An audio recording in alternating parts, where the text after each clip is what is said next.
Welcome, everybody. Thank you for being here tonight. I'm Gwyneth Mallon. I'm the director of the Humanities Initiative, and I'm very pleased to welcome all of you here this evening. On behalf of our staff, and that's Chris Alexander, Denny Valentine, Sherry Walk, and Uli Baer, who's our faculty director this year. And Alice is totally holding down the fort tonight. She's in the back, so thank her when you see her. Tonight we're celebrating the publication of 2 recent books from Dalkey Archive Press. So Bruce Bromley's Making Figures, Reimagining Body, Sound, and Image in a World That Is Not For Us. That's this one here. And Louis Bury's Exercises in Criticism, The Theory and Practice of Literary Constraint. Now, the books are on sale. Well, I usually say the books are on sale in the lobby, and they are. This one is on sale in the lobby with the 20% discount.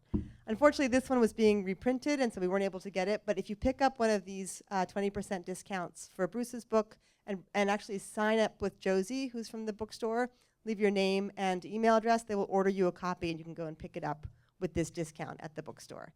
So sorry about that, but after tonight's event, you're gonna wanna do that. So that's just the extra added step to get there.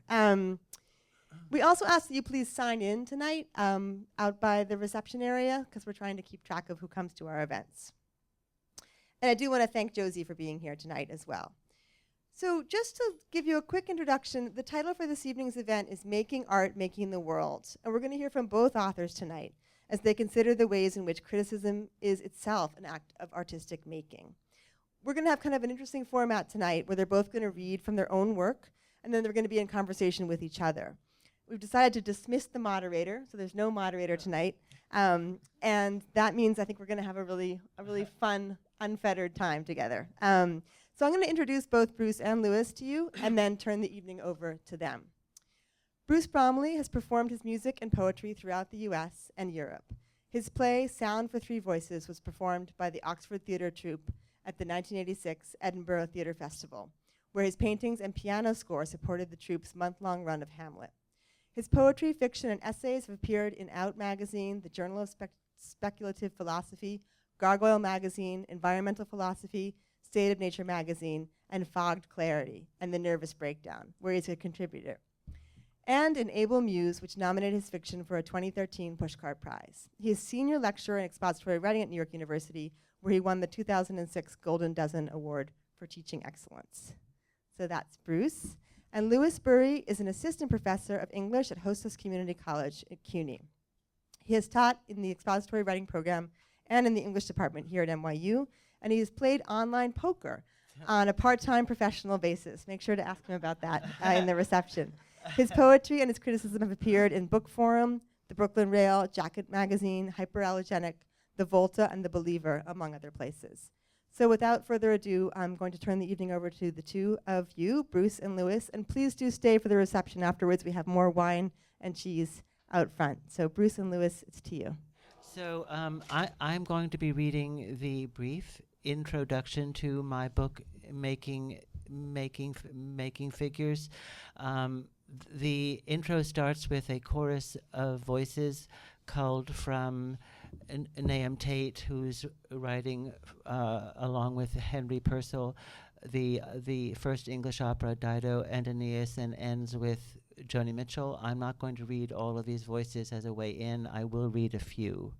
So the first words in my introduction are a quote from Nahum Tate and his lyrics to Dido and Aeneas. Keep here your watch and never part, 1684. These are the words of Hans Jonas from 1974. What has neither wit nor wisdom and is indifferent to itself solicits no respect. Awe before nature's mystery gives way to the disenchanted knowingness which grows with the success of the analysis of all things into their primitive conditions and factors.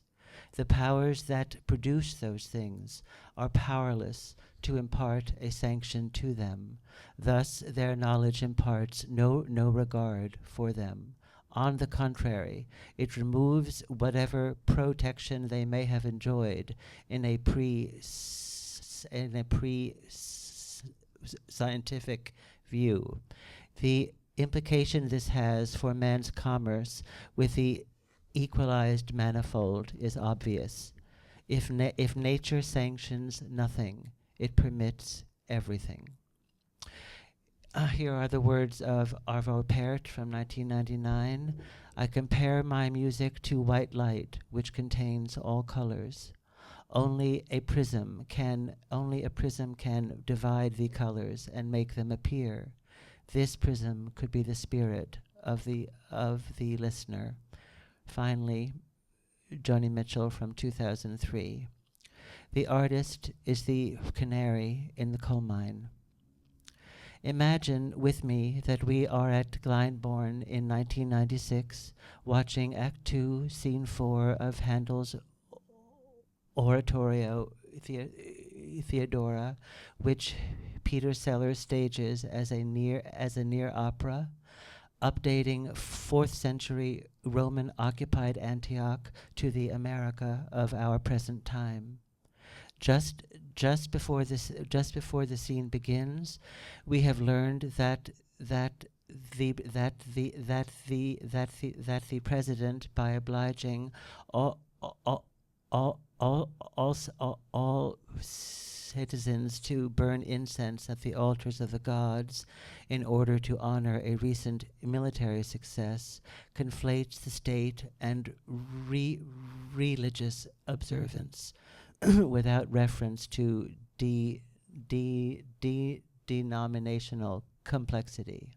We have learned too that Theodora and the members of her pious sect have been jailed due to their non-compliance with a presidential dictum that disregards devotion to a god unrecognized by the state.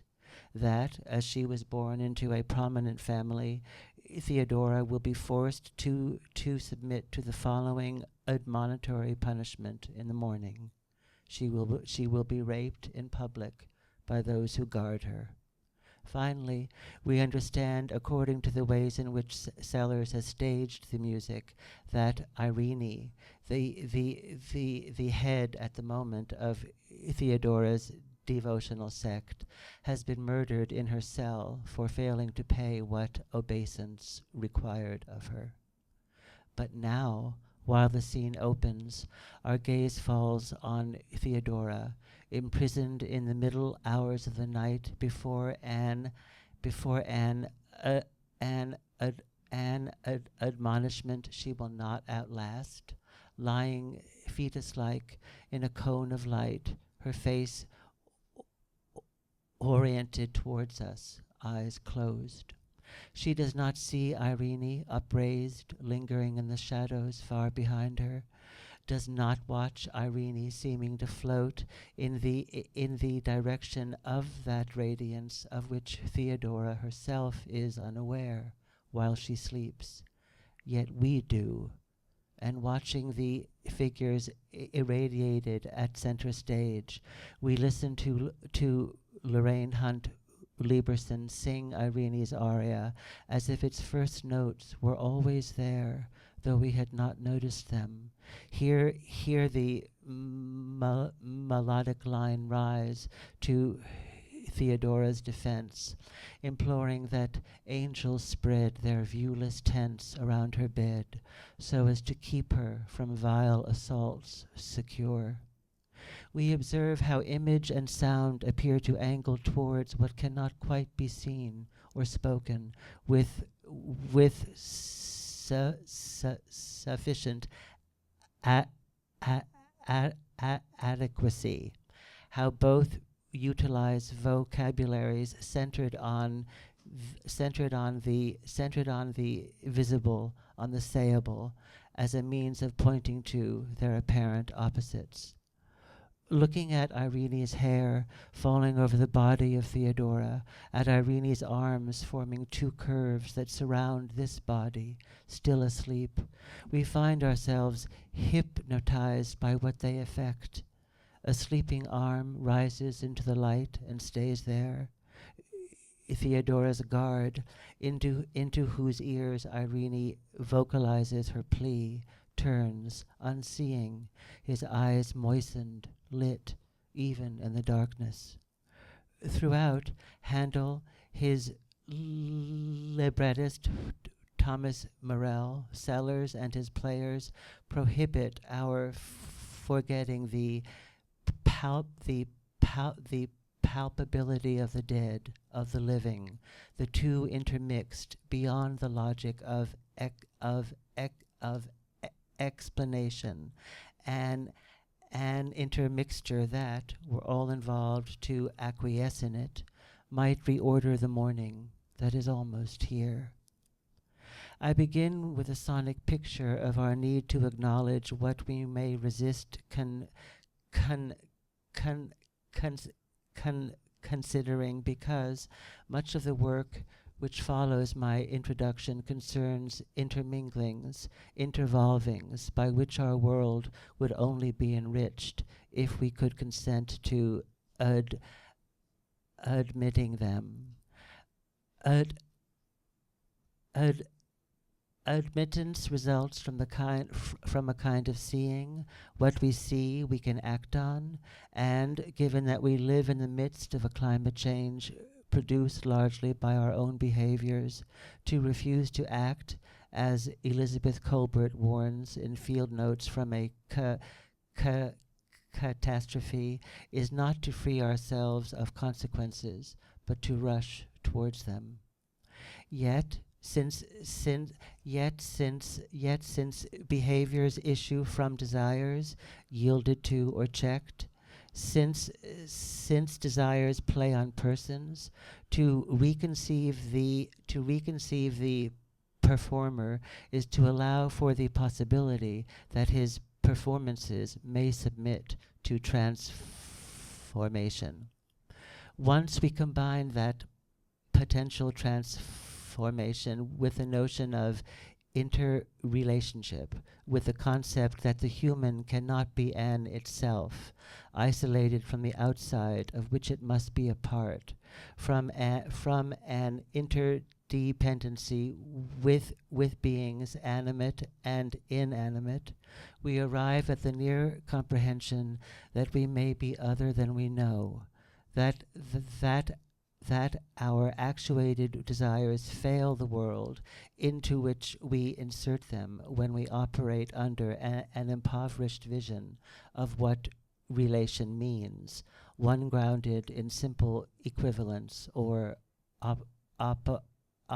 opposition.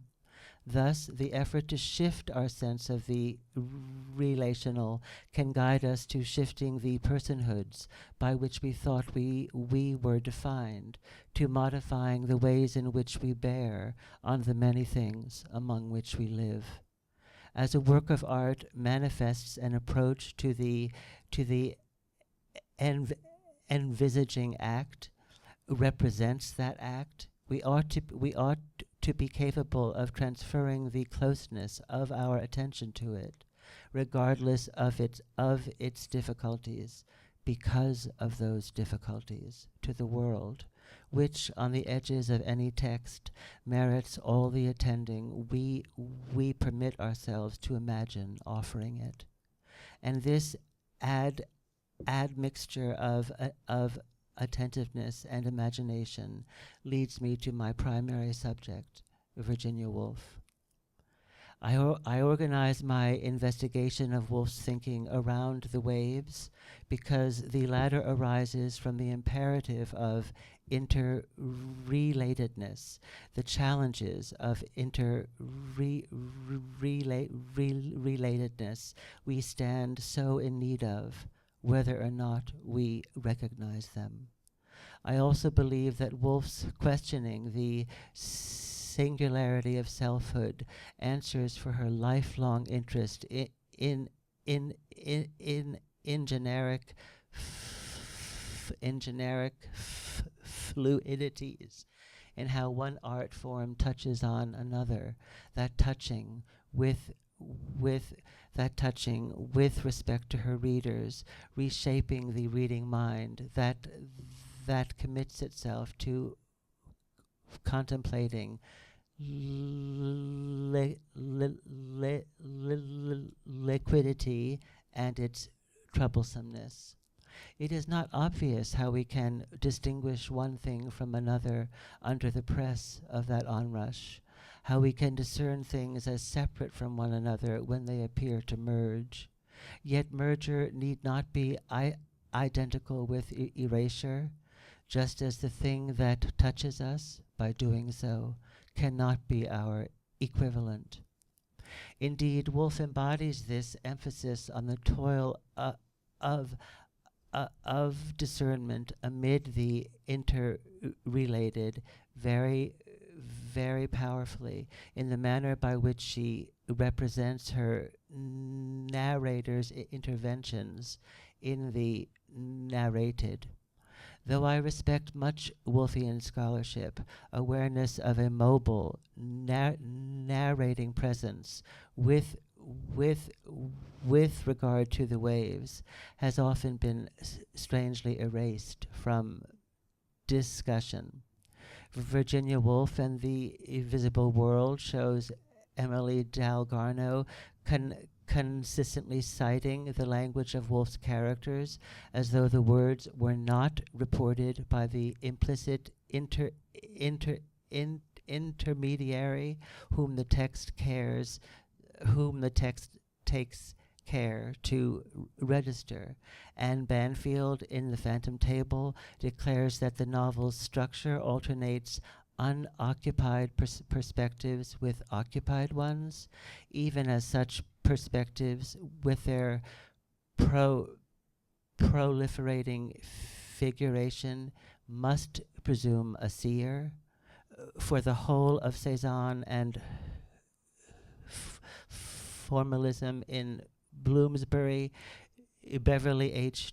Twitchell refrains from linking Cezanne's portraits of objects seen by an advancing eye with Woolf's transiting narrator.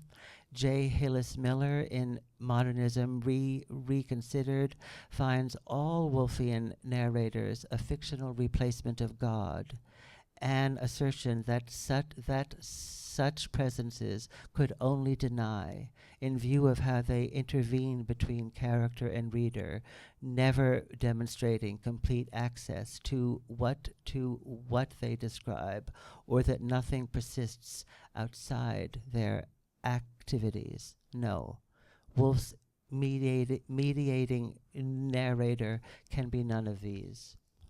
The elimination from view I am articulating supports the requirement that we should look again, read again, ascertain the ways in which we intervene in things, how they intervene in what we call ourselves, how the two fields must be interdependent so that both endure. Woolf's narrators in the fiction and the nonfiction may figure a means of meditating on such endurance, but its noting is not merely delivered to us, not rendered transparent for us. We must labor for it, accept that, like the world in which it occurs, envisioning is never finished. Incompleteness can only be its wonder and our problem, so long as we mistake the world for what we demand of it, and ourselves for being always on the verge of a completion, which is yet another form of stopping. In my ensuing materials, I explore how we might look at bodies, at things, at what we do to them, at how we might listen to and image them in new ways, all in the light of Woolf's exemplary struggles to re-envision what seems so simply to be the case. Yet, since to reimagine the relational is to thwart the linearity implied by mere equivalence and antithesis, since that thwarting points to an understanding of relation in multiplex terms, indirect because not self-evident, the reader will find that the indirection of my approach to what Woolf asks of us is consonant with an indirectness suggesting that our valued concepts need to be investigated once more, challenged once more. A signal gift of indirection lies in the inferences it exacts from us. What we see inferentially can neither be already given nor predetermined, so that the inductive process fundamental to drawing closer necessitates our comprehending how we order, how we experience proximity. Thus, when the reader marks that my Woolfian explorations are surrounded with, interrupted by, deliberations over the work of Oscar Wilde, Plato, Isadora Duncan, William Butler Yeats, Sophocles, Iris Murdoch, Simone Weil, and that of many others, I hope she will concede that what appears to be an interruption, an intrusion, honors the difficulties of Woolf's re-evaluative thinking by showing that such thinking has a long, long history, however indirect, one worth our watching over it. And I maintain that to keep watch enjoins our recognition of the reciprocity without end through which the world that is not ours for the having may survive, for keeping watch must be reciprocal or become a nothing whose making will be ours. Thank you. Thank you.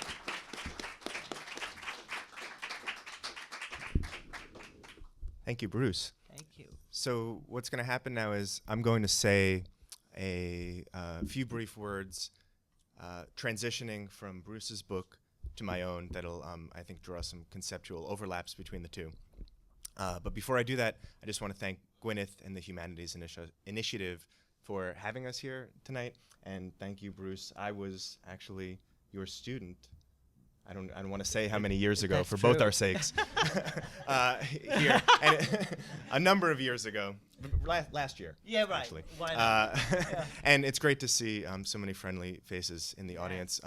Some of them our own former students. So thank you all for coming here. Also, so I'm going to pick up in response to Bruce's text on a line right towards the end of his introduction to his book, where he talks about, he says specifically, the reader will find that the indirection of my approach to what Woolf asks of us is consonant with an indirectness suggesting that our valued concepts need to be investigated once more, challenged once more. And Bruce links that up to an inferential way of thinking that he enacts in the book itself. And I was thinking about this idea of indirectness. I mean, your book is on Virginia Woolf's The Waves. My book is on literary constraint. Topically, they're quite disparate. But I think methodologically, we share a willingness, even eagerness, to consider materials that are normally considered beyond the purview of the nominal subject matter of what we're writing about. Right, that we both move across a disparate range of texts, and I think the range of texts that we both choose are selected, at least in part, on the principle of self-pleasure, right? True. And enjoyment, things that we love. That's always a good. I mean, I don't want to speak. I don't want to speak totally for you, Bruce, but knowing you, I feel confident making that claim. And so this is part of Dalkey Archive's scholarly series of books, but we're both operating in, I think, an emphatically not scholarly fashion, or para-scholarly, or I hope. Yeah. Maybe I'm speaking more for myself here, but I see you make, and I see other things in your book that I value, like your resistance to, or kind of allergy to academic jargon, right? And it Yes. was lovely to hear you voice the words of your book, hear them in the room with us thanks. tonight. So I say that all as a way of transitioning from Bruce's reading, which topically is very different from mine, but to some of the consonances between what I'm about to read to you now, because my own book, well, let me describe the book. Louis, Yeah. can I just say that another way of pondering some of what we both are doing in a way by virtue of how different on the surface our books are, is that if as in your book you are going to be building a series of forms according to approaches to notions around the phrase literary restraint, right? Implicitly then, indeed explicitly, you are thinking about modes of freedom and limitation, not necessarily as polar opposites, right? Yeah. And if you are going to link notions of freedom and limitation, by implication, you are probably going to be enacting a certain, however indirect, approach to ethical thinking. I can choose some of my limitations, right? Yep. That sounds like an interesting choice. Yeah, I think we're both choosing that. Yeah. And I think the argument that I'm making is in an academic context, that's not something that writers necessarily feel like they always have a choice to make. Yeah. So my book specifically, it's called Exercises in Criticism, the Theory and Practice of Literary Constraint. Now I'm talking much closer to the microphone, right? That better? Good. And in it, I write about the post-Oulipian legacy of literary constraint. Oulipo was a group of French mathematicians and writers founded in 1960 that still exists to this day, with the goal of inventing arbitrary constraints that could be used to generate literary texts. And so I'm writing about their sort of English language legacy, and significantly, I did so using constraints myself. For example, a chapter that I wrote entirely in questions. The conclusion to my book is a recorded and edited transcription of my dissertation defense. This was originally written as my doctoral dissertation in English. So as Bruce was suggesting, there's a panoply of forms that I experiment with in the book. So I'm going to read two short chapters from the book tonight. The first one is, in a sense, kind of the title chapter of the book.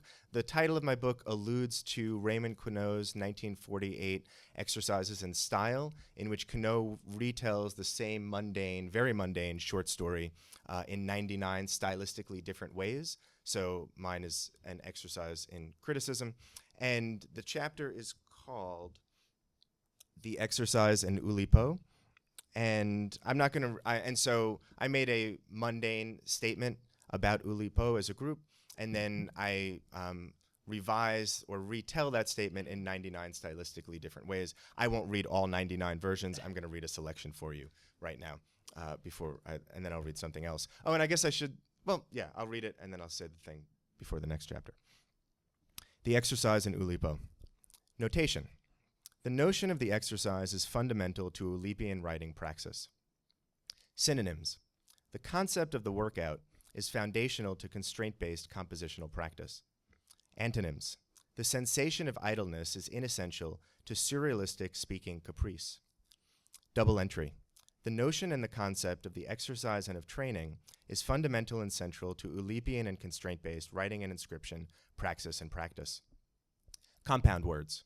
The heavy-duty writing notion of the exercise text tune-up is well nigh the centerpiece of a constraint-based workout praxis ethic. Homeoptotes. The notion of the exertion, motion, action, and reproduction is constitutional to the coercion, composition, addiction. Evasive. If you play your cards right, I just might explain to you the connection between the exercise and Oulipo. Teaser. Stay tuned for next time, where we find out just what the exercise means to Oulipo. Infomercial. For just 3 easy payments of $9.99, you can have your very own Oulipo compendium, which will teach you all the secrets to exercising the Oulipo way. But hurry, call within the next 10 minutes, and as a special bonus to you, we will include Raymond Queneau's indispensable exercises in style, which provides you with 99 extra exercises that can all be performed in the comfort of your own home. That's the Oulipo Compendium plus exercises in style, a $60 value, all for under $30. Tax and title fees apply, shipping and handling extra. Anagram. Within intimate expanses, Oulipo finds an exotic trail of noir urge. Marxist. The notion of writing as a form of exercise is insidious because it posits the sphere of literature as a space of free play apart from any political or ideological concerns. It is for this reason that constraint-based writing has taken hold in North America at the start of the 21st century. It perpetuates the belief, so prevalent in capitalist countries today, that the members of the bourgeoisie, the social class with time for game playing and pleasure seeking, are innocents who, by attending solely to their own personal affairs, are not culpable for capitalism's atrocities. Pickup line.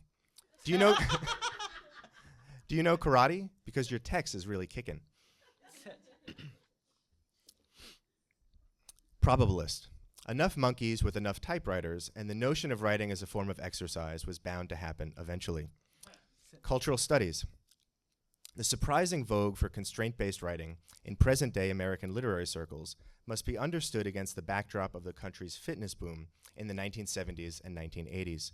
For better or for worse, exercise has become a language nearly all middle-class Americans speak.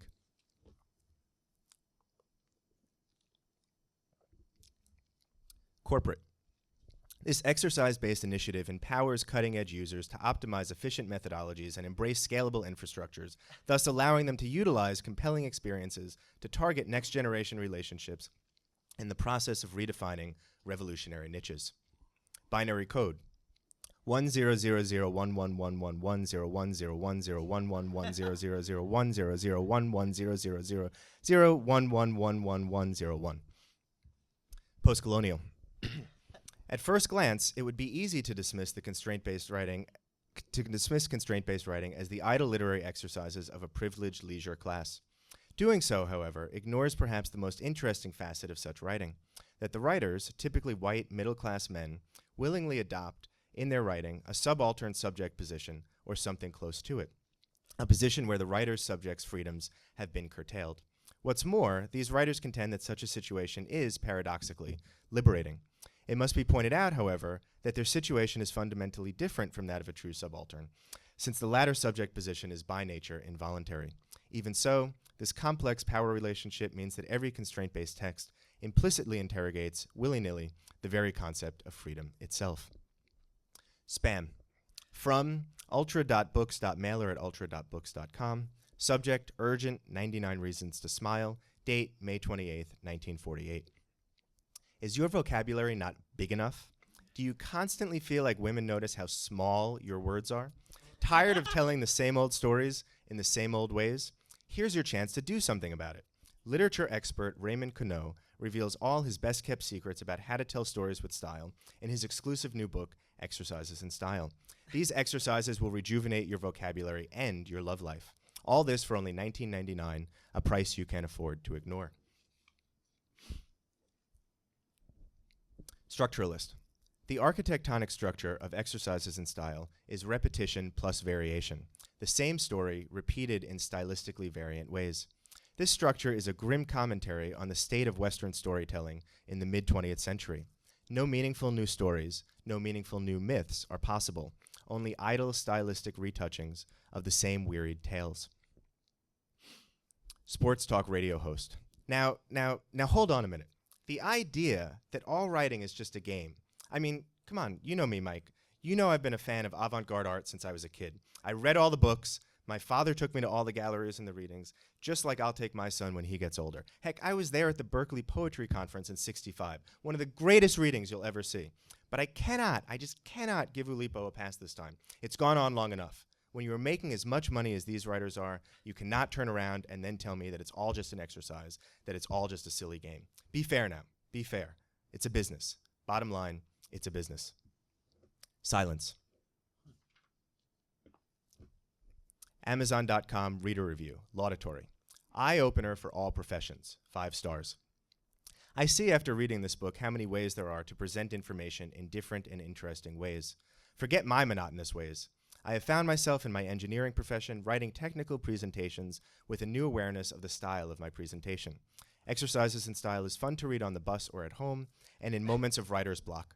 I read the styles a few at a time, and am constantly amazed at the variety of styles given a simple little story. This book is a must-read for those looking to expand their creativity with almost no effort. Stock quote, OUL, Oulipo Incorporated, $19.60, up 0.12%, 3,705,084. Haiku, 5 repetitions, 5 repetitions plus 2, 5 repetitions. Historicist. While in 2009 America, the term exercise connotes a physical activity done for the sake of pleasure and self-betterment, in 1947 France, the term would most certainly have had militaristic overtones: drilling, marching, nuclear testing, the sound of jackboots in occupied Paris. Word palindrome. Writing exercises restraint wherever restraint exercises writing. Filler. Filler. Legalese. The exercise is the de facto modus operandi, the sine qua non, of the literary properties of this offshore entity, Oulipo. Telemarketer. Good evening, Mr. Bury. Our research indicates that you or someone in your household appreciate avant-garde literature. Would you be interested in click? Fitness trainer. You got this. Give me 3 more, just 3 more. Come on, baby. Up 1, up 2, 1 more. Push it, baby, push it. Sociological. Just as people have been shown to bond through physical exercise, so too can they bond through mental exercise. In both cases, the group coheres by virtue of a challenging, shared ritual. For Oulipo, the pleasures of writing exercises lies, first and foremost, in the friendships they forge. Exclamations. The notion, and what a notion it is, of the exercise, imagine, the exercise, is fundamental, absolutely essential to Oulipian writing. Write it, praxis. Resigned. It is impossible to explain adequately the relationship between the exercise and Oulipian writing praxis, so why bother trying?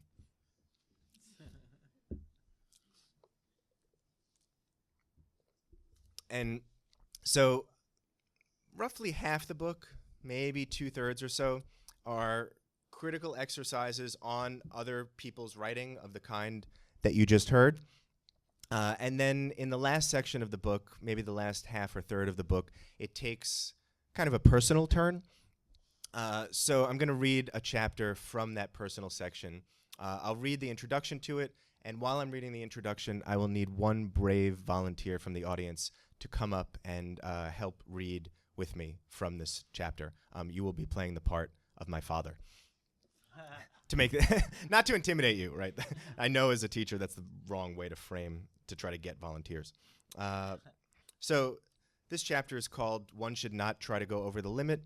And before each chapter, given the obscurity of some of the writers that I'm writing about, I provide a little contextual paragraph. I write 2 paragraphs before each chapter, one that gives context for the chapter and one that explains what I was trying to do in writing the chapter. So I'll read those 2 brief paragraphs now. Context. Midway through this project, in the course of a group conversation at a cocktail party, I happened to mention in passing that my father is an electrical engineer. Sensing that this seemingly innocent biographical detail might relate to my interest in Constraint, Wayne Kustenbaum suggested I write about my father, electrical engineering, and Constraint as part of the project. The suggestion appealed to me, but the prospect of writing directly on the topic didn't. So I asked my father if he would be willing, as his birthday present to me that year, to answer a written questionnaire. I had intended to use the questionnaire, both my questions and his responses, as raw material for some future, as yet undetermined procedure. But the completed questionnaire felt more than self-sufficient. Felt, in fact, as though tampering with it, aside from some minor reformatting, would disturb the halting equilibrium into which we had settled over the years. And then, what was I trying to do? I wrote a very short paragraph and said, what I was trying to do, in essence, throughout this entire project, to go over the limit by means of my own limitations. So, do we have a brave volunteer? Ray? Great. So do you start with You start. No, write down a word. Okay. Write down a word that comes to mind when you think of yourself. Precise. What language do you think in? It is hard to tell. I think that I am still translating from Polish to English. Sometimes when I work with numbers, I might count in Polish. I acquired very good background in Polish language with good writing skills. In high school, on the last final exam in Polish, a student is not allowed to make an orthographical error. If this could happen, a student must repeat the entire year. Maybe they have different rules today, not like in 1964. Now, do you think differently in different languages? Yes, of course. I still make many mistakes when I translate from Polish to English. For example, the verb might be located at a different part of the sentence. Meditate on the ways in which math is like a language. If you analyze logic circuits, one can say that this is like a language. Does your heart thrill at the thought of an AND gate?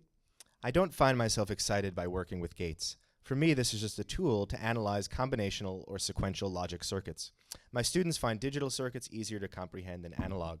Generally, I don't like digital circuits. I prefer analog, where my doctoral thesis is primarily based on it. How would you characterize your childhood? I pleasantly remember my childhood. I had lots of freedom since my parents were both working. I played outside from morning to evening. Many hours I played soccer. I have to account for many broken windows. Or in the wintertime, I was ice skating on the lakes. I also played many war games, since this was the post-war era. I spent more time with my father than my mother. I went with him hunting, traveling, and camping, gardening, etc. Every summer, I went for a month for a summer camp. I would go to a different part of Poland. I remember that the first camp was close to my town. Later on, I would go to the Baltic Sea or to the mountains. This event was organized for children whose parents were employed by the police. Okay, how would you characterize your mother? Smart and demanding, very hard-working woman. How would you characterize your father? Smart and gentle, very hard-working man. Okay, explain the importance of your early childhood memories of guns. As I mentioned above, this was a post-war era. I had access to many guns and rifles, since my father was a police officer. In our house, we had many guns and rifles. As a teenager, I was firing guns for fun in safe remote areas, as in an old castle or army training area. What do you think of these questions so far? They are interesting. However, they are hardly related to the electrical engineering. As I remembered, you mentioned to me that your advisor suggested to you writing about me and my electrical engineering experience. Write something long.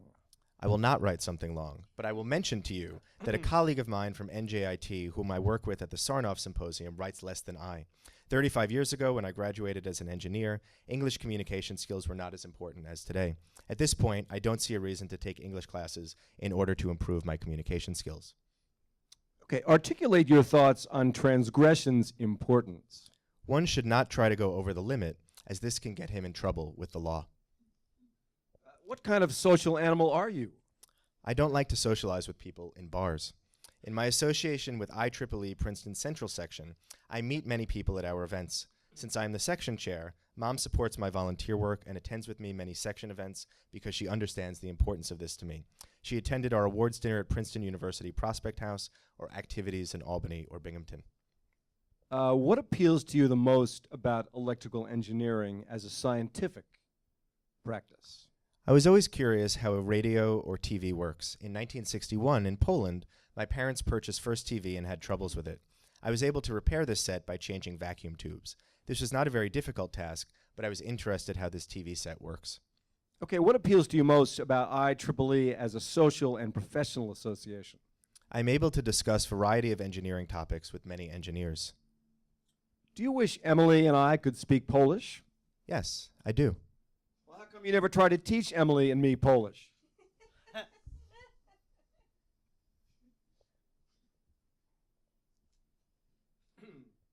So, why do you think Mom was attracted to you? I don't think this has anything to do with electrical engineering. Please ask Mom this question. Do you consider yourself a riddle? No, I don't. So, describe this project that I'm working on. It is a very difficult and challenging task, especially when you write with constraints. Does the Second World War loom in your consciousness? Yes, it does. When I was in Poland, only my parents were my family. My father had only one cousin in village next to town of Głogów. Both of my parents lost all of their family members in the war. So how do you feel about the practice of writing in any language? I'm more comfortable to write in Polish.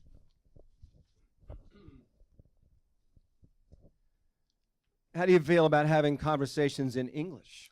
I do this automatically and don't have any feelings. Okay, how do you feel about having conversations in Polish? Not much different as a conversation in English.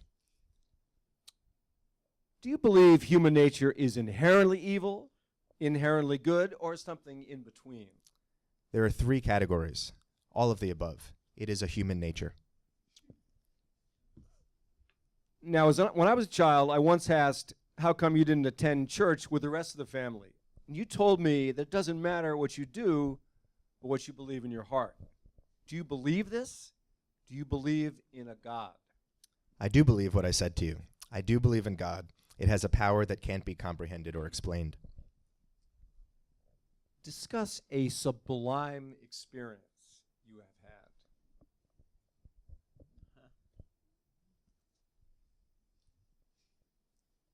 Say something about how constraints operate in writing. There is a limited writing with constraints. If you don't know a language well, that is also a constraint. Okay, say something about constraints unrelated to writing. Any rules or laws that we impose on ourselves.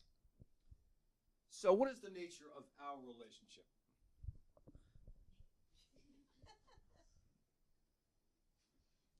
Okay. What do you most enjoy about watching sports or about playing sports? I want my team to win. I also want to win. Okay, soccer. Is it a cultural style?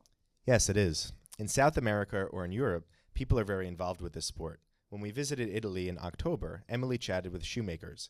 I continued the conversation with them and asked if they knew Giorgio Chinaglia, an Italian soccer player who played for Cosmos. He is not popular in Italy due to a stock market scandal. However, the shoemakers respected him of his achievements on the soccer field. Okay, write something random here. Okay. Now describe the aesthetic dimension of mathematics. I'm not a mathematician. However, I took linear algebra in college with many math majors. They enjoyed many proofs. I didn't enjoy their philosophical analysis. I prefer a more practical engineering approach with more definite results. Do you worry a lot? Not a lot. Sometimes. Do you ever see yourself in me, in Emily? I see more in you, perhaps because you choose the same teaching profession. Say something about your life as a teacher. I enjoy working with bright students since they learn much faster. I don't have to work from 9 to 5. Do you consider yourself to have a vocation in life? Okay. What is your philosophy of existence? We are visitors on the earth. The time goes too fast. Okay. What is your favorite pierogi filling? I like them with meat filling. All right. Write something purple here. Purple flowers. Would you say that the importance to your life of your time in Israel is disproportionate to the 3 years you spent there? Yes, I agree.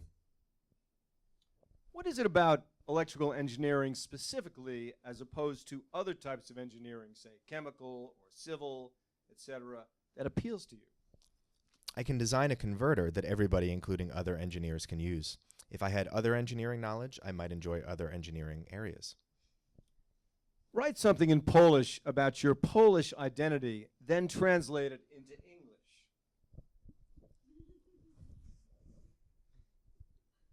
Okay? Psychoanalyze yourself briefly. Okay?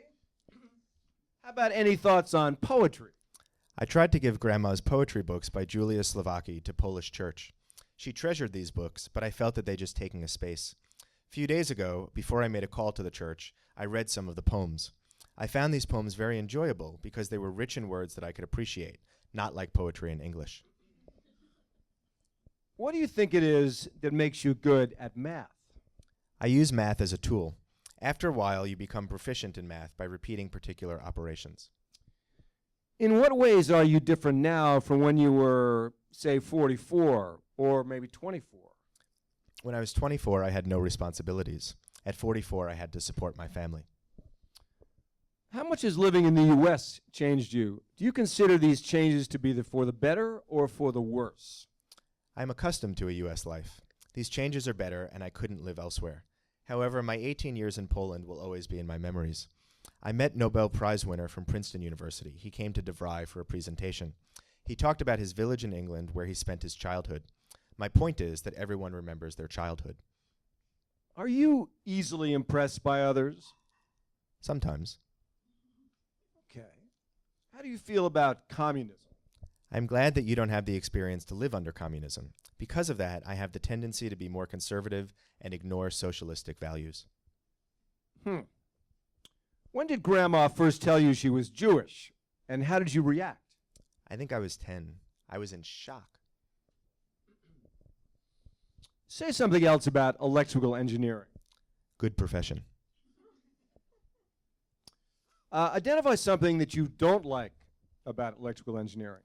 In the U.S., engineers are not respected as in Europe. What do you think is the purpose of these questions? You never ask me many questions. I think you would like to find out more about me. Okay. Do you have any thoughts about metaphor or simile?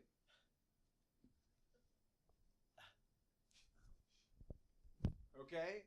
What is logic? What is its importance and its beauty?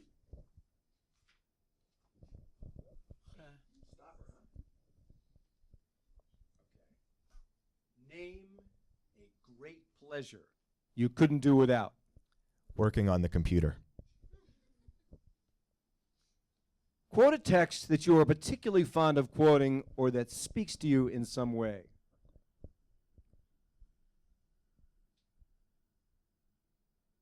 What sort of things bother you? I don't like to hear negative comments about me. How do you view yourself in relation to others? Does this view change depending on the context? Okay? Provide me with a glimpse of the logic of your imagination. Okay? What are your thoughts on family?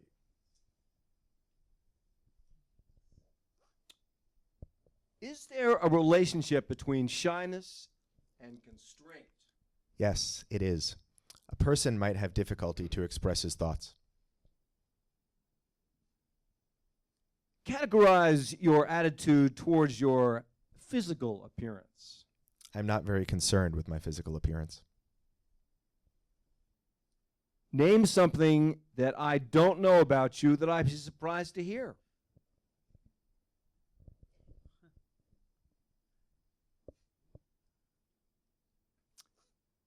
Describe the effect of classical music on your brain. And feel free to be poetic here. It is relaxing.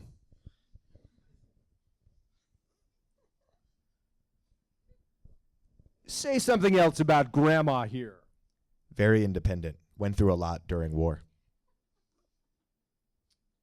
Describe your basic political philosophy. Anti-communist. Discuss the relationship between chess and constraint. You have to use logic in both. Discuss the relationship between electrical engineering and constraint. Some concepts in electrical engineering are imaginary. The constraint is that you cannot visualize them.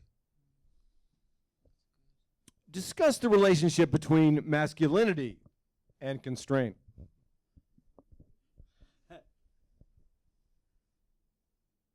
Okay. If you weren't an engineer, you would be Science major. Geology. characterize your desires. Moderate. Are you given to introspection?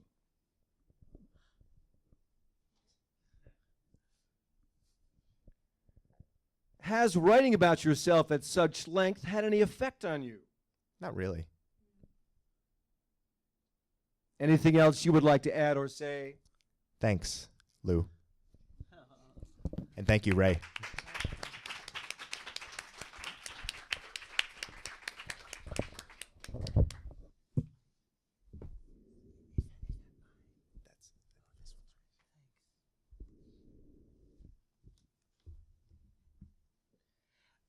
Louis, I'm very in a better world. We would be able to hear at least a part of the following ish chapter, in which Louis has taken words written by, I think, your father's mother. Yes. Right. Yeah.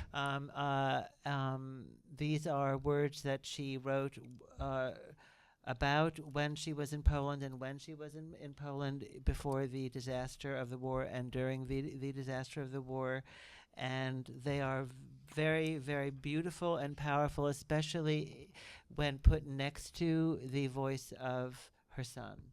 But I just want to, as a way into this, your grandmother writes in her chapter, she is making a list. A lot of her writings are list-based, and she's trying to obviously reorder and order the mess of the world she's in. She's also trying to learn another language, English, and so there is a component of one of her lists in which she puts it in the imperative: study the rules and practice the problem.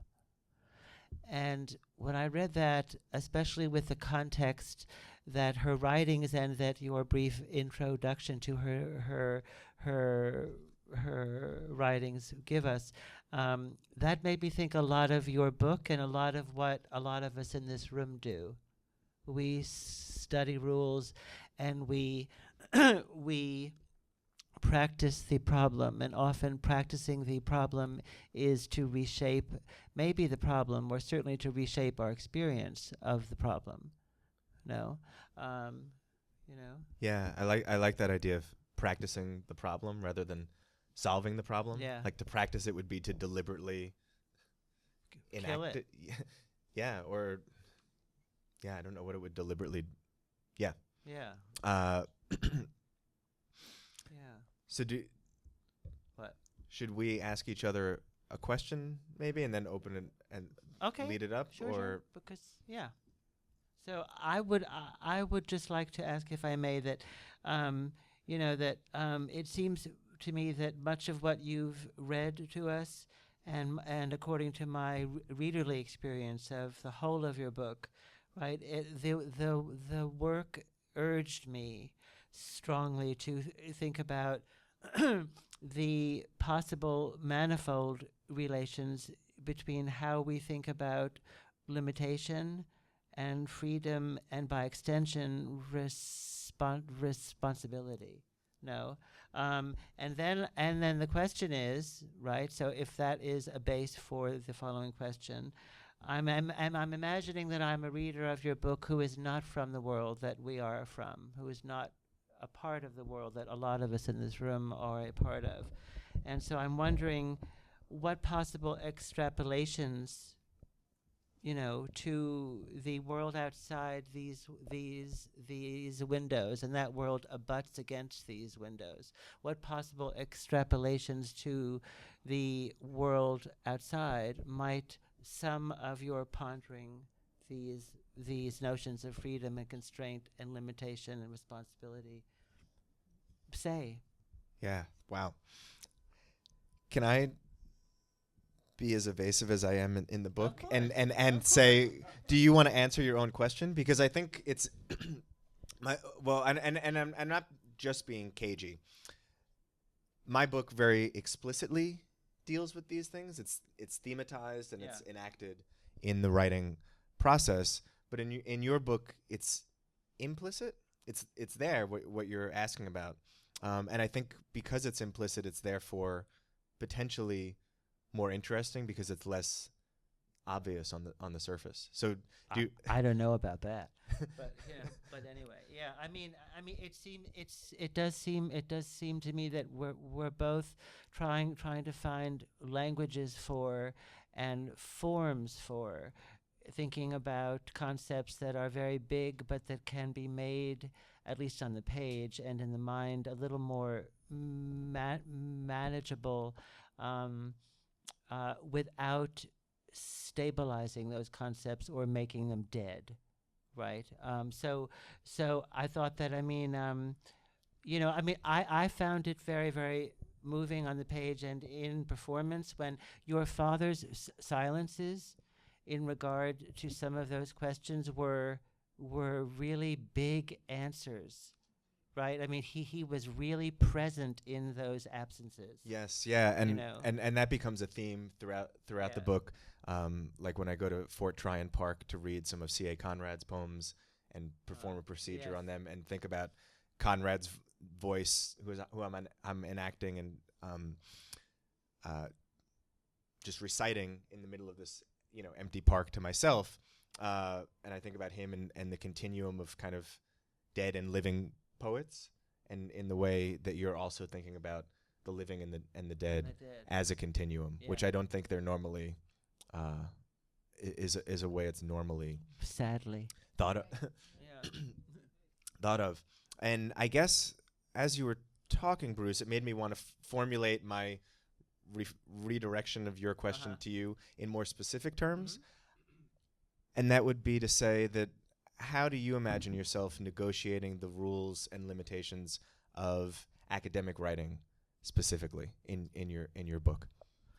Well, if by rules and what was the other noun? Rules and customs or I conventions? think I said limitations. But Rules you can- and limitations of academic writing. Of course, that's a very general question, and so I'd like to break it up a little. So within the larger category of academic writing, there have to be different modes of rules and limitations, right? No matter how much certain parts of the academic world may want to sell itself as a globalized terrain, that's wrong, right? So I would say some of my possible replies to that question are at work in my somewhat damning and brisk list of some of the Woolfian scholarship from now until J. Hillis Miller in the 80s, right? That means that I think that we, those of us in this room who belong to the Academy, are both, there's a lot of possible richness in that work, or else I wouldn't be here, and I hope you wouldn't be here. But there's also, it's always harder, I think, to work continually at trying to say yes to more life. It's always the kind of default mode for a lot of our kind is to mistake habit for living, and rules for what must necessarily be the case. So in terms of the world of Woolfian scholarship, which my book is speaking to partially, I hope not solely, I hope, right? I find much of that academic discourse about Woolf deadening. I find it often reductive of her. And I think if we could bring her back, knowing willingly or not, she would scream at most of it. And by that I mean that much of the nonfiction and of course the fiction is always impassioned about that we live in a world in which the arts and the sciences by definition speak to one another, even if we can't hear that. That mutual speaking was important for her. And yet the world that our students in our classrooms live in often proceeds as though the arts and the sciences by definition have nothing to do with one another, which I think kills everything. So a part of why I'm writing the book I've written about her, which blurs or kind of looks at discourses in the arts and the sciences, which customarily now are seen as having nothing to do with one another, is to buck up against all that. And I have read very, very little Woolfian scholarship that has any interest in that at all. May I also say, since your book ends with a transcript of your defense, when I did my defense here for a rather different version of this book, I began with a clip, the clip that we started with. And Dennis Donahue, who is the reason why I came here, he was my love teacher and my advisor on this. He stood up, and he's 6'8", so that's quite a emotion. He stood up in front of the members of my committee and said, "Bruce, are you aware of something?" And I said, "Well, I hope I'm aware of a number of things. What are you referring to, Dennis?" He said, "You are the first person in the English department at NYU ever to bring in music into your defense." I said, "It seems to me that says something terrifying about our profession." I mean, that was such a big deal, you know. Especially if, in my case, I'm writing about a mind that was very invested in thinking about the other arts in addition to verbal arts, right? It seemed logical to me that I bring music into the room, especially Baroque music, which Woolf loved. I love what you say, Bruce, about unsettling our habituated modes of doing things, not just as academics and scholars, but as people in the world. And I think I see both of our books as trying to not fall into the ruts of academic discourse. I'm blanking on ideas, but I would love to not fall into the rut of a normal Q&A session. But I can't think of other ways of.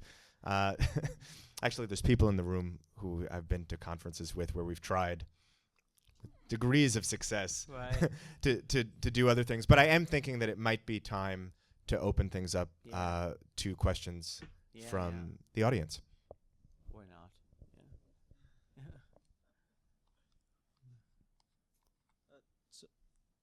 Hello? So, were you talking about academic writing? Because I'm a science major, so what you see as academic writing, what I see as academic writing, just by hearing the word, they're kind of different. Sure. But I think like what's interesting is like in most of my science classes, I'm glad that the professors that I have here try to encourage science as a sort of art. And like at this point, I see it as an art, definitely. Like the stuff, the methods that scientists, that people in labs use to get the results that they're not really looking for, that they discover, I guess. It's really creative how they get to those methods. But I think in writing, like looking at the writing, one big difference is I feel like, well, this semester I've had to read a lot of scientific papers for one of my classes. And I feel like scientists in their writing are afraid of being wrong more so than people who are doing literary analysis who, if you're like looking at the meanings that a book could possibly have, a meaning that an author could possibly have, it's really subject to what you think and the stuff that that author was able to elicit from you. I don't know, thoughts on that? I think that literary scholars are terrified of being wrong and are terrified of of being perceived as not intelligent and not expert.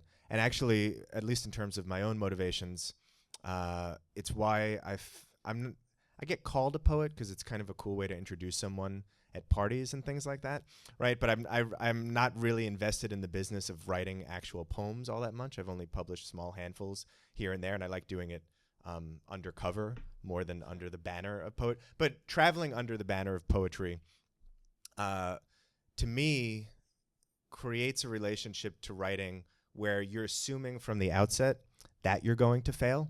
And to me, that's a very liberating condition, right? At a very minimum, right? Not even talking about it in terms of the form of poetry, but in terms of its reception in the world. It's assumed that it's not going to have commercial success, right? If you're writing fiction, there's at least the possibility, you have a lottery ticket where you could, have a bestseller, you could get movie rights, and you can parlaying that into a lucrative or financially viable career. With poetry, it's the way you parlay it is very, very different. And so it's to say that I don't think it's just scientists, and that maybe it's that, well, in science there's a thing of negative results, right? And they don't often get published. Negative results are when you conduct an experiment and it fails, and that's actually really, really useful research, right? Like Right. the published version of my book is maybe 30-ish chapters or so, but I originally, the version I defended had 99 short chapters, each using a different rule of procedure. And most of the ones I wrote, I don't have 99 good pieces of writing in me, but I had 30 or so. And so those failures, right, you could think about it too. Gwyneth mentioned in my bio that I used to be a professional gambler, right? The way professional gamblers think is they'll take any bet as long as they have the money for it, right? As long as they know or strongly believe that the odds are in their favor, right? So I would gladly, if if we're not flipping a coin, that's a bad example, but if you gave me a 41-59 odds bet where the 51, if you gave me a bet where I was a 51% favorite, right? I'm going to lose that bet a lot. But in the long run, right, the fact that I'm failing some of the time, but I'm still making a winning bet is what enables the possibility for my continued success. So I think about failure actually kind of paradoxically as a good, almost liberating thing.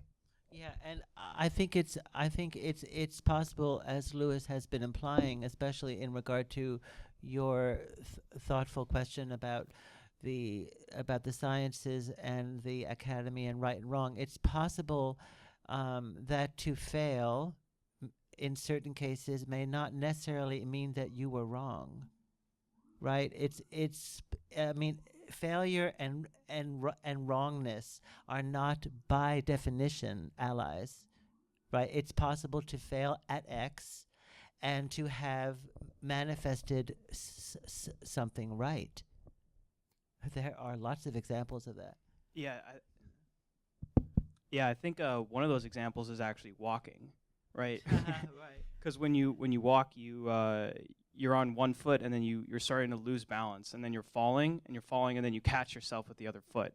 So that, to me, is like an inherent process of both failure and success at the same time. And in the same way, I think that it's similar to what you were just saying, Bruce. I also think that writing at all or writing sentences is an act of writing, or is an act of walking, where you're constantly putting yourself in danger of falling down flat on your face.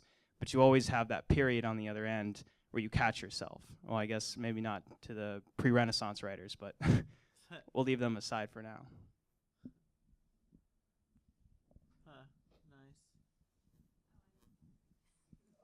Nice. Oh, okay. Well, never mind. So I had a question for Lou. It seemed pretty obvious, or I would hypothesize that you posed questions to your father that you knew he wouldn't answer. But then I also wondered, sort of impossible questions for him. But I also wondered if you felt restrained and didn't ask certain questions. I mean, you don't have to tell us what they were, but I wondered if there were any self-constraints in the kind of questions you asked. I think the simple answer would be no, and I don't think there wasn't anything that I really wanted to ask him that I didn't get to. And actually, I think his assumption that I really wanted to find out more about him is actually wrong, right? Like I mean, I gotta see Trem in the hallways tomorrow, but it's to say that I just tried to write a long enough list of questions, since I didn't know what I was going to do with it, that would increase the probability that something interesting would happen in his response to them. Like I wasn't fishing for specific information, like, did you ever cheat on mom or something like that, right? It was, and I guess it doesn't sound believable, but I really didn't pose questions thinking I knew he would, like the question about write something purple here, right? If you're a literary type, you know that purple prose means it's flowery and overwritten, right?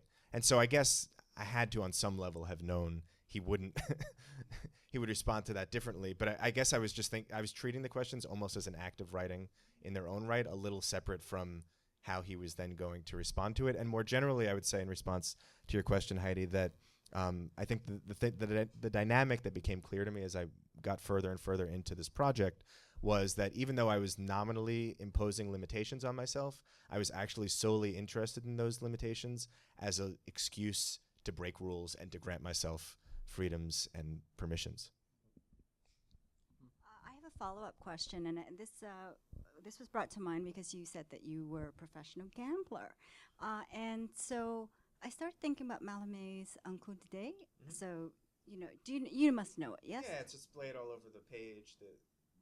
Throw the dice. Yeah. He's all about chance. That's the right. right. It's like visual poetry almost. So I wonder why it is for you that constraint is the premise rather than this idea of chance, because it seems to me that so much of what you are working with is this idea of the throw of the dice, right? Yeah. And with those questions that you posed to your father, it was what will happen. So I don't know. Are those two things the flip of the coin for you, as you say? Yeah, I think I see them as two sides of the same coin. In the annals of Oulipian literature and self-theorizing, right? Oulipo being that French writing group I mentioned earlier, their manifestos and policy statements insist that the group is resolutely anti-chance. And I see that more as an effort at literary self-differentiation. Raymond Queneau was affiliated initially before he founded Oulipo as with the Surrealists in France, who were very into ludic and chance-like procedures that involved chance to create writing. And when you said it, and I use chance procedures in the book in various chapters, and so it's the same thing. You just implement a rule, and then you follow through on it. And the difference is when you set up a chance procedure or when you involve another person, you have less absolute control over the outcome. But even just imposing constraints without using chance, part of why you're doing that is so that you don't have control over the outcome, right? One of the two American members of Oulipo, Harry Matthews, very old and august figure, says that the one inherent value of constraint is that not being able to say what you normally would, you're forced to say what you normally wouldn't. So in the same way that chance takes things out of your control a little bit, constraints actually, in a sense, do also. Not that I know of.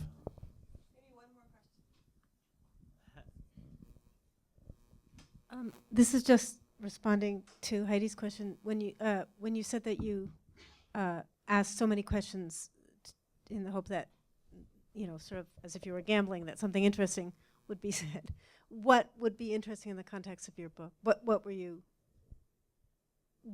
you said interesting, what did you mean in the context of this book? I thought it made for good writing. Oh, okay. But yeah, not interest. Yeah. I think I just think of it very much as a writer, and I just want to make something that I consider exciting happen on the page. And the thing about involving other people is you're leaving it up to chance, but you run out of ideas at a certain point, and sometimes actually they're much better at making it happen for you than you are.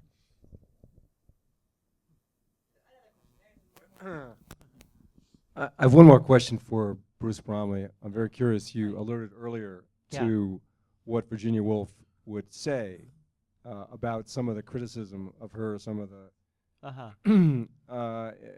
Can you give us a quick rant? What would she say if she came back and read some of the stuff? Well, okay, so let's imagine Virginia rising from the ground, although of course she'd have a long way up to go, given the floor we're on.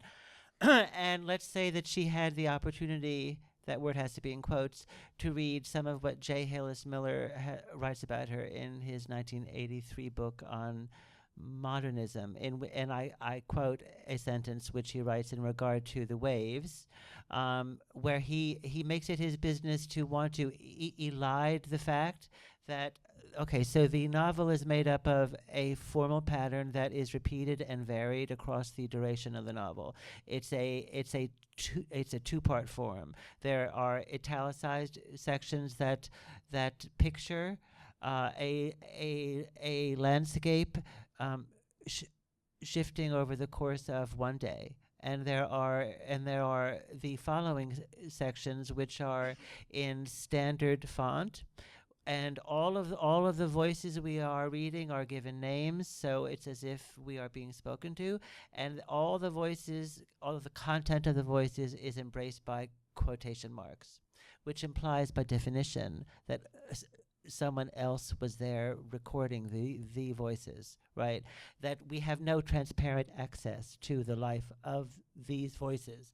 The voices are given to us via some sort of recording process by a narrator who does not tell us his or her name, right? So everything I have just described are facts of the text. They are not open to dispute, right? So that means if I had the text here, I could point to what I just said, right? So in almost everything I have read about Woolf's most experimental novel, The Waves, but let's use J. Hillis Miller because he may be old now, but he's still a star, even though he's at UC Irvine, right? Let's say that he claims that those transcribed voices whose content is embraced by quotation marks are the product of a god, a narrator who proceeds. He doesn't qualify it like a god. The narrator is God. Okay, and he wants to collapse the implicit distinctions between whoever is giving us these voices, and the voices themselves, right? I mean, if I am recording what you are saying, right? I'm doing the recording. I am not equivalent to the voice that I am recording. There are important distinctions there, but Hillis Miller, like a lot of famous writers about Woolf, doesn't pay any attention in this case to those quotation marks, which are around every vocal utterance in the second part of this rhythmic pattern that makes up the whole. In fact, when I was working with Dalkey to get my on the proofs of my book, and when I was quoting material from those quoted dialogues, they kept saying these internal quotation marks are wrong, Bruce. And I said, excuse me, they are not wrong. Why are they not wrong? Well, because the language I'm quoting is quoted in the book, right? And then they said, well, but it's going to be irritating for a reader. And I said, tough. Right? I mean, they're right. There is this intervening presence between the reader and the voice that we are reading all the time, and I'm implying that the need to erase that intervening presence is an ethical problem, right? That much of our culture wants to not even acknowledge, and that seems like a serious mess to me. So thank you. And I'll say quickly, Ray, your question gives me a great book idea. Where you where you summon deceased authors who then respond to their critics. No one in the room can take that idea, in case I ever want to do it. Lovely. Thank you, everybody. Thank you.